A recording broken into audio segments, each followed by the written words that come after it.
7월 8일 민수기 11장에서 13장까지 함께 말씀 보겠습니다. 기도합니다. 하나님 아버지, 무더운 여름에 우리의 위로가 되시고 하나님이 되시는 분 하나님을 우리가 늘 주인으로 삼고 나의 구원자로 삼는 우리의 인생이 될 수 있도록 인도하옵소서. 예수님의 이름으로 기도합니다. 아멘. 민수기 11장에서 13장, 특히 13장은 민수기에서 아주 중요한 정점에 이릅니다. 그 정점 이후에 이제 거의 그 방황과 추락의 이야기가 되는데요. 아무튼 민수기 13장을 향해서 한번 이야기를 해보기로 하겠습니다.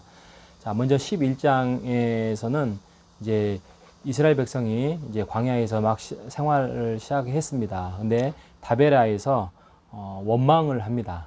여러 가지 힘들고 어려웠겠죠. 왜? 그 광야라는 곳이 얼마나 힘들었겠습니까? 그래서 여기에서 보면 이제 불평과 욕심을 품었다라고 이야기를 하는데요. 이것들은 이제 단회적인 게 아니라 지속적으로 그런 욕심과 탐욕을 가졌다는 거죠. 특별히 이제 하나님이 주신 만나에 대해서 지겨움을 갖게 됐고요.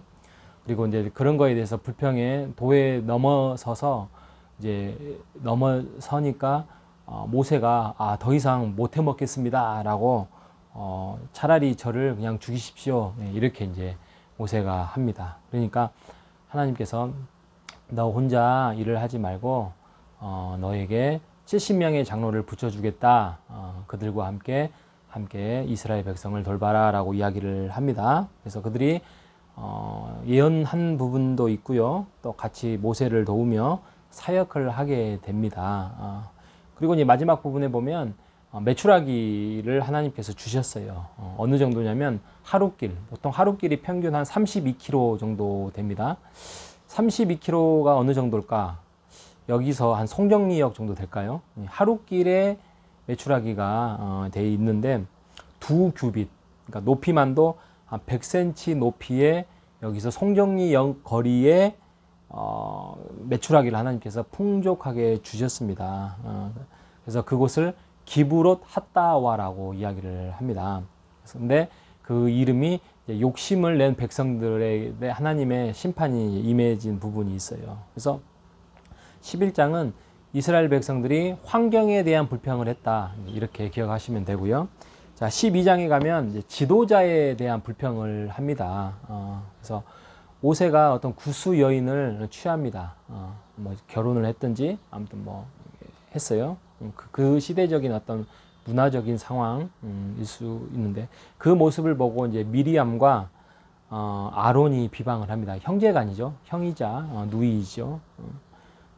그래서 이거를 성경에 보면 왜 너가 구수 여인을 취하느냐, 이건 하나님 보시기에 옳지 않다, 이렇게 가야 되는데 뭐라고 하냐면 하나님께서 모세에게만 말씀하셨느냐, 이렇게 질문을 합니다. 그러니까 결국에는 그 직분에 대한 탐욕이죠. 같은 형제간인데 왜 모세가 우리의 지도자가 되느냐, 이렇게 해야 되죠.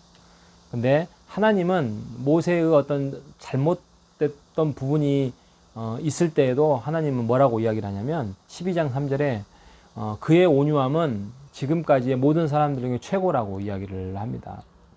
그리고 그는 나의 충성자다, 그렇게 하나님께서 평가를 하십니다. 그리고 그를 통하여서 하나님 여호와의 형상을 본다. 그래서 모세를 모욕하는 것은 나를 모욕하는 거다, 이렇게 하나님께서 이야기를 합니다. 그래서 그렇게 불평한 미리암과 그 형 아론이 나병에 잠시 걸려서 나중에 모세의 간구로 인하여서 회복이 이루어집니다. 그래서 지도자를 평가할 때에 물론 연약해서 실수도 많이 있을 수 있고 그럴 수 있지만 그를 향해서 하나님의 평가가 어떠한지를 우리가 잘 살펴봐야 됩니다. 그래서 그 지도자의 부분에서 연약한 부분이 있거든 함께 그 연약한 부분을 위해서 기도하고 또 그분과 함께 대화하고 교제하면서 그를 세워나가는 것이 중요하다라고 이렇게 이해합니다.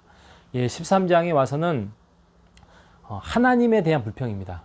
이스라엘 백성이 하나님에 대한 불평을 하는데 40일간의 12지파를 세워서 12명을 세워서 40일 동안 가나안 정탐꾼을 보냅니다. 이곳이 이제 가데스 바네아거든요. 근데 갔다 와서 10명이 무슨 말 하냐면 가나안 족속은 아주 강하다, 거인이다, 또 우리는 메뚜기다, 안악자손이다, 뭐 성읍은 높다. 그래서 우리가 거기 가면 메뚜기다, 죽는다 이거죠. 그러니까 갈렙은 거기서 뭐라고 하냐면 여호수아 갈렙은 아니다. 특히 갈렙이 올라가서 그 땅을 취하자. 능히 이긴다. 왜? 하나님이 주셨기 때문에. 그렇게 이야기를 합니다. 여러분 이게 왜 하나님에 대한 불평이냐면 하나님께서 가나안 땅을 주겠다라고 이야기를 했잖아요. 그러니까 하나님을 믿고 어떠한 악조건 속에서든지 하나님을 의지하고 가면 그 땅을 차지하게 돼 있는데 그것을 불평을 하는 거죠. 왜 그런 거인 족속의 땅에 우리를 붙였느냐? 왜 우리가 먹을 것을 못 먹느냐? 왜 우리를 이렇게 고생하느냐? 왜 우리는 메뚜기만 한데 쟤들은 거인이냐? 이렇게 하나님의 주시고자 한 그 땅에 대한 불평을 하는 거죠. 그러니까 하나님에 대한 불평이지요. 자, 결론에 말씀드리겠습니다. 예. 제가 성경을 오늘 쫙 읽어보니까 세 가지 불평이 나와요. 환경에 대한 불평, 13장에는 지도자에 대한 불평, 마지막 14장은 하나님에 대한 불평. 여러분 이번 주에는 어떤 불평으로 살았습니까? 아니면 또 어떤 우리의 불평이 시작되었습니까? 여러분 그 불평하기 전에 그것을 대안을 우리가 찾아봤으면 좋겠습니다. 환경을 탓하기 전에 그 일로 인하여서 함께 대화하고 사역을 찾아보는 일이 있으면 좋겠고요. 지도자에 대한 불평은 그 지도자와 함께 대화하고 함께 기도하는 그런 시간들을 가져보는 게 좋을 것 같고요. 하나님에 대한 불평은 하나님이 분명히 주시고자 하는 그 비전을 내가 분명히 가지고 있느냐, 이 세 가지만 확인이 된다면 우리에게는 불평보다는 감사가 흘러나오리라 확신합니다. 불평보다는 감사하는 오늘 하루가 되시기를 간절히 바라겠습니다. 기도하겠습니다. 하나님 아버지 감사합니다.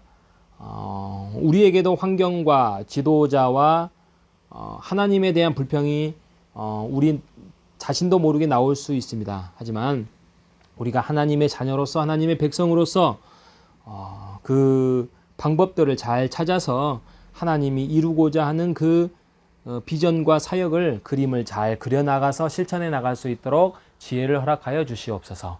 예수님의 이름으로 기도합니다.